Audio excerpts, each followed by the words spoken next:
سختو کې سخته به تیرې لازم به سخته تیرې بیا دې ته هم دا ووایم چې ستا دا سختې تیرول به بیا هم د دې لایق نه چې ته جنت ته لاړ شي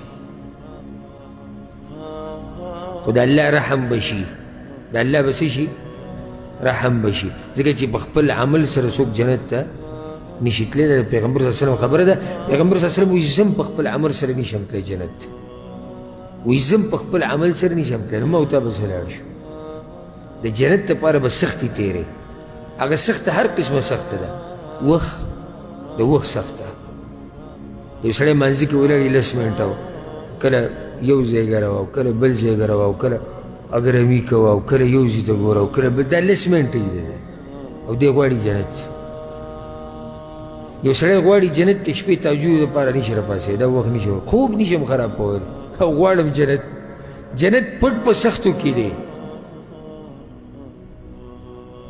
دا سخته پرېږده دا به څه سخت دی چې یو سړی د شپې راپاڅي د دې دپاره مؤمنانو داسې سختې تېرې کړي دي چې ټوکړې ټوکړې شوي دي حمزه رضی الله عنه د پیغمبر صلی الله علیه وسلم تره د احد په غزا کې د هغه خېټه سیرې کړی شوې او اینې ترې راویستې وه مشرکانو ته اینه راویستې وه زړه یې ترې راویستې وه دا شونډې ترې پرې کړې وې دا غوږونه یې ترې پرې کړي وو د مؤمنانو نه پوزې پرې کړې وې اویا صحابه کرام په دغه غزا کې شهیدان شوي دي اویا صحابه کرام او د دې ټولو نه دې مشرکانو د چا نه پوزې د چا نه غوږونه دا پرې کړي چا نه شونډې او د هغې نه بیا میلونه جوړ کړي دي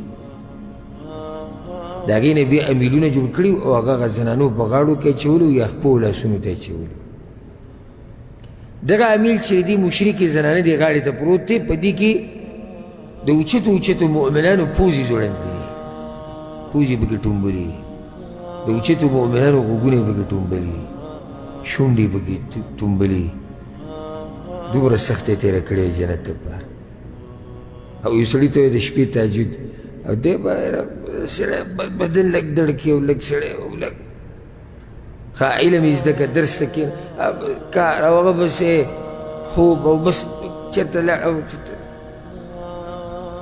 امید خو به وي د الله نه ښه ساتي نو صرف تش امیدونه خو هم نه دي که نه څه نه څه محنت خو به کوې جو وایي تاسو درس کې وایئ چې د الله نه ښه امیدونه ساتئ او دا خو مونږ وایو د الله نه ښه امیدونه ساتئ خو آیا مونږ چېرته دا خبره کړې ده چې تش امیدونه ساتئ امید سره د څه امید سره د محنت کوشش سره د یرې امید سره د یرې که ته جنت غواړې پیغمبر وایي جنت په سختو کې پټ شوی دی جهنم په خواهشاتو کې لکه یو سړی دی خواهش یې دا دی چې زما دا ګیره نه وي هغه ښکلی نایي چاپ ته ورغی او خرش خرش او ښه تکشیر مخې نیولی یا دا لږه وړه کول غواړي لږ پکې سیسټم به برابر کړو لږ به سټایل برابر کړو کنچي روحایه لري خواهشات پوره شو فیسبوک کې د زنانو تصویران راواړوه ویې ګوره لږ ساتله واړوه ویې ګوره خواهشات پوره شو پردو زنانو سره گپ شپ خواهشات پوره شو اوده شه منځونه به بیا وکړو خواهشات پوره شو اوده شو حرام خوره خو چې پیسې ډېرې وي حرام حلال ته مه ګوره خواهشات پوره شو پیسې په رښتیا ډېرې شوې ظاهره کې پیسې ډېرې وګټلې دا خواهشات دا مزې دا چرچې په دې سره جهنم پټ دی او جنت په سختو کې پټ دی ولې پیغمبر صلی الله علیه وسلم ویلي چې دنیا د مؤمن دپاره څه شی دی جیل په جیل کې مزې کې سختي سختي پکې ته چې د شپې تهجد له راپاسې او طلایي پرېږدې منم چې ته سخته تېری دې کې شک نشته ته چې د سحر راوخېږې او په توره تیاره کې جومات ته روانې او خوب درځي او ستړی او بیا هم راشي الله ته ودرېږي زه منم چې ته سخته تېری بیا ته د الله په لار کې مال لګې زه منم چې ته سخته تېری علم دپاره وخت ورکې د ته سخته تېری بدن د الله دپاره قربانې د ته سخته تېری بچي د الله دپاره قربانې د ته سخته تېری دا ټولې سختې هم په دې سختو کې پټ دننه جنت پروت دی په دې سختو به تېرېږي جنت ته به رسي ښه بغیر د سختو نه به ونه رسم.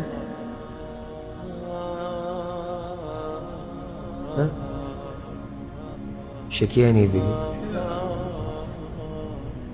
و به نه رسم بغیر سختو نه. ولې نه شم رسېدلی؟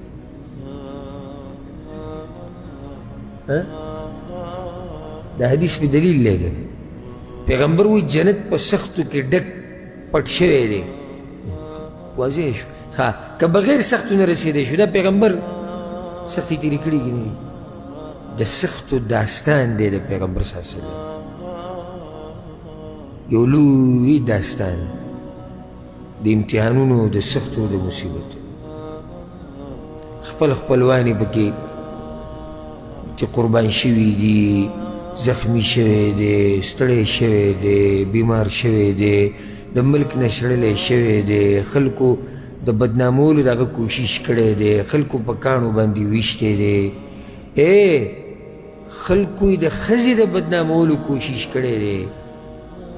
د ټولې سختې په هغه راغلي. بچي ترې وفات شوي دي په ژوند کې، سوای د یوې لور نه نور ټول د هغه په ژوند کې وفات شوي دي. زامن یې په وړوکوالي کې وفات شوي دي، بیبیانې ترې بعض وفات شوي دي په ژوند کې.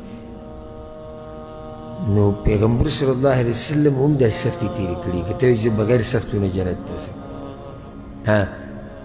دنیا د کافر دپاره څه شی دی؟ جنت ته. ولې جنت دی؟ خواهشات. کم څه چې خواهشات غواړي دوی یې کوي، تر دې چې که خواهشات ورته دا ووایي چې په دې لاره کې، په دې باغچه کې د دې جنۍ سره زیناکاري وکړه، والعیاذ بالله، عملته یې کوي.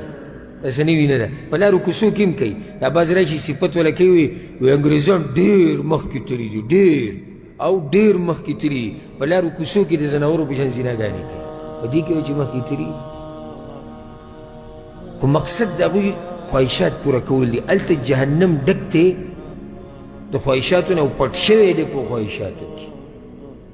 او بله خبره ته دا وکړم، یو حدیث ته بل ذکر کړم. پیغمبر صلی الله علیه وسلم وایي د قیامت په ورځ به راوستی شي هغه کس چې په دنیا کې مزې چرچې کړي دي، ټول ژوند یې د خواهشاتو منلې ده، او د ځان یې منلې ده، او د زړه یې منلې ده، ټول عمر یې دقه منلې ده، او شریعت یې شاته ګزار کړی دی. به راوستی شي فل مزې چرچې، ټولې مزې چرچې، او په جهنم کې به له یو غوپه ورکړی شي.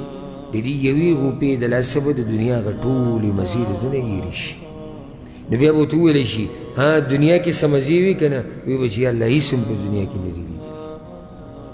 دا څه مزې شوي چې د جهنم یوه غوپې د نه هېروي.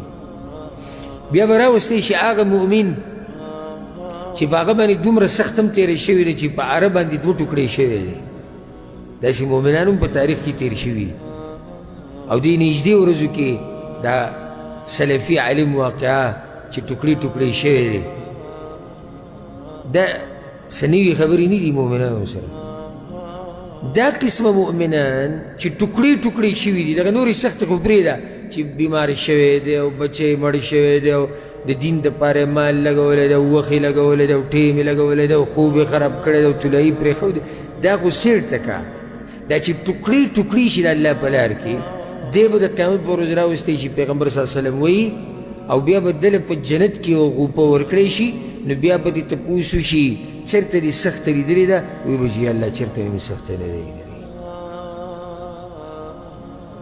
نو دا سختې د هغه نعمتونو په مقابله کې ګوره هېڅ هم نه دي. یوه غوپه په جنت کې دا ټول هر څه د نه هېروي. او دا مزې چرچې او خواهشات دا ګوره هم هېڅ نه دي. ګورئ که ستاسو دا خیال چې موږ یو لوی کار کوو، مزې اخلو د ژوند نه، ګوره یوه غوپه په جهنم کې والعیاذ بالله دا ټولې مزې د سړي نه هېروي. نو که جنت غواړئ سختي به تېرئ، تکلیف به تېرئ. مؤمن د دې دنیا دپاره پیدا نه دی. علي بن ابي طالب سوي رضی الله عنه وایي د آخرت هم بچي دي او د دنیا هم بچي دي. فکونو من ابناء الاخره، تاسو شئ د آخرت بچي. مؤمن د